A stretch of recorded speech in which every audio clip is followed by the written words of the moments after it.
Carrie Bagnall with Jungle Friends Primate Sanctuary, and I deal with exotic pets and the monkey business, we call it. There are lots of monkeys out there. I need to figure out how to turn that on. There we go.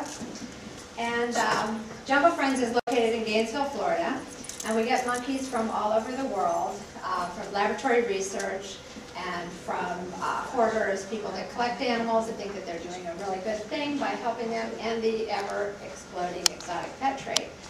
And there's just so much going on with the monkeys. In laboratory research, there's tens of 15s of thousands of monkeys that come in every year that are imported into the U.S. from the wild. And then at Jungle Friends, we give them a home as close to nature as possible, even though they still have to live in cages. There's no way that we can get them back to the wild, back where they belong, because the encroachment of humans.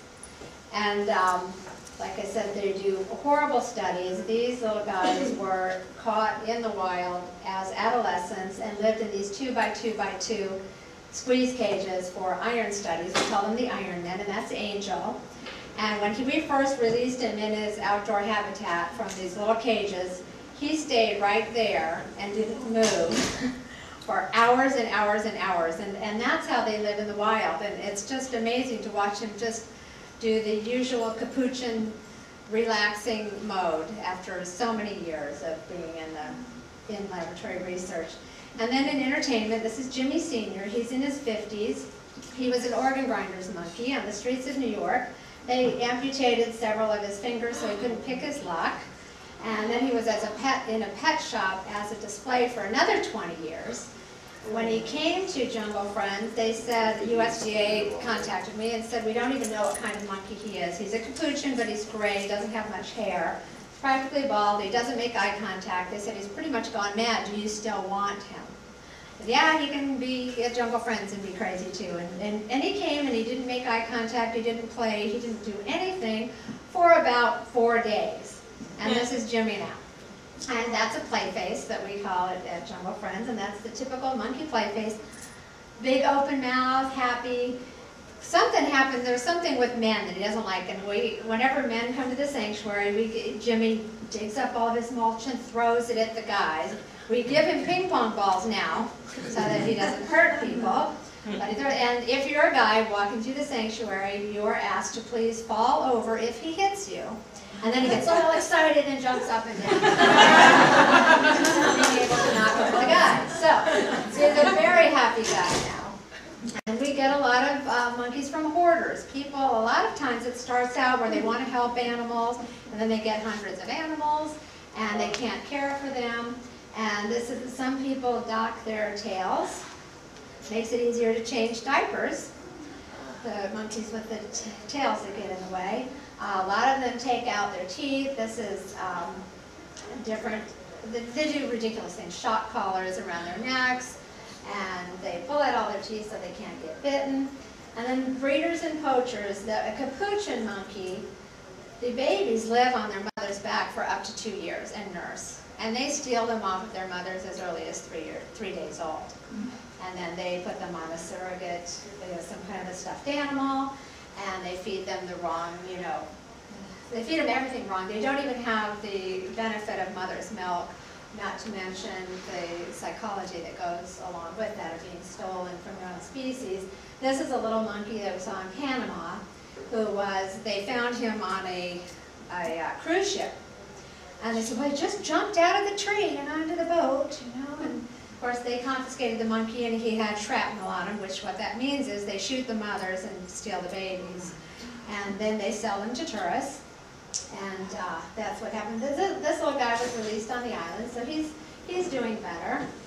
And then you have the breeders that are here in captivity, where they breed the monkeys right here and steal their babies around the clock every time they have a baby. And this is the breeder died, and they called us, the attorneys called us to come and help them out with the monkeys. And this, we had to brighten the picture so much so you could even see the room. It was so dark and dingy. We had to literally cut the monkeys out of the cages. They were so filthy and disgusting. But they got out. That's Einstein and Tara, his girlfriend, is up there. And they're cotton-top tamarins, which are highly endangered in the wild due to biomedical research mostly, and the pet trade. And this is Jack, and he was found in the pet trade.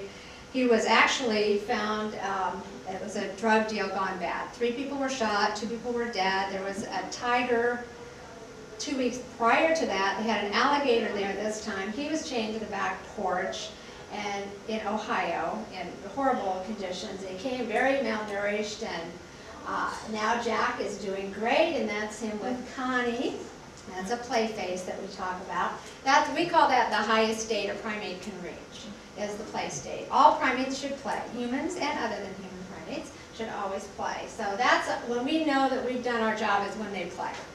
So that's what we always try to do. This is little Udi, and he had such bad metabolic bone disease, he couldn't walk. He'd just scoot around. They found him in a basement with no food or water. And you see how his wrist is turned. He had a real bad disease in his wrist. He's got a really bad overbite there. And just from lack of sunshine, not the proper diet. And now, that's Udi now. That's Udi, he's even bigger now. We call him the Udi monster now. You wouldn't know he had any problems. Just with a good diet and getting out in the sunshine, it's amazing how they can come back.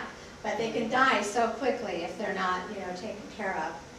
And then this is another little monkey, Corey, who was in the pet trade. She was so malnourished, she was almost dead. And now there she is, looking really nice, and she's also playing with other monkeys now. They also come with psychological problems when they're being stolen from the wild. That's Iris, her foot attacks her.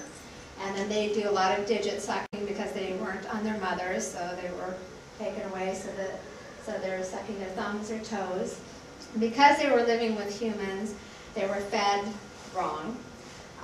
Not only were they fed not what a monkey should eat, but they were fed mostly junk food because they couldn't get them to eat proper food, so they just give them junk. So we get a lot of diabetic monkeys. We have a dozen diabetic monkeys.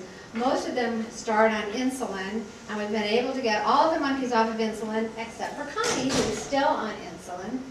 And just with less stress, and we give them herbs and different medications to help them get through that. Just the stress can raise their glucose so much, so just getting them out of the situation a lot of times can help them.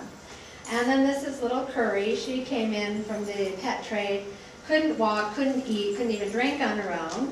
So we did range of motion exercises with her and fed her and gave her fluids until she could drink better on her own and do better. So that's one of the things that we do at Jungle Friends is we have the hospice philosophy, which means that we don't euthanize animals if they can't walk or they're older or whatever. We just give them the care that we can there, and if they're in pain, we do give them pain medication to see them through.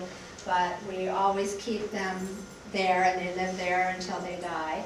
And a lot of the problems people don't realize is that the little baby monkeys that you saw, they dress up so cute. They grow up, and they are adult monkeys with adult teeth. And that's when the trouble happens, and the people don't want the monkeys anymore. This girl was attacked by a 6-pound capuchin monkey. So, they can do a lot of damage. They are just relentless, and they go crazy. Living in captivity, living in the small cages, they go nuts, just like any of you would, so they take it out on whoever's around, and that's when they don't want them anymore. So then they just want them gone, and a lot of times they just kill the animals. And so of course our vision is we want to be able to see their natural habitats preserved, and so that they can live where they're supposed to. We are desperate for more primate sanctuaries. Like I said, there's so many monkeys in laboratory research, so many pet monkeys. Just in the last week, I've had 16 calls. A monkey came in yesterday while I was here. I had a call. 3 monkeys were going to be taken to animal control today. If I didn't do something, we did get them a stay for about a week. But it's ongoing. It's every day. Someone is trying to, find a home for the monkeys, and there aren't any. Sanctuaries are full to the brim. And of course, we want to end the exotic pet trade and monkeys in research, because monkeys were born to be wild. And that's it. And we can all do a little air guitar.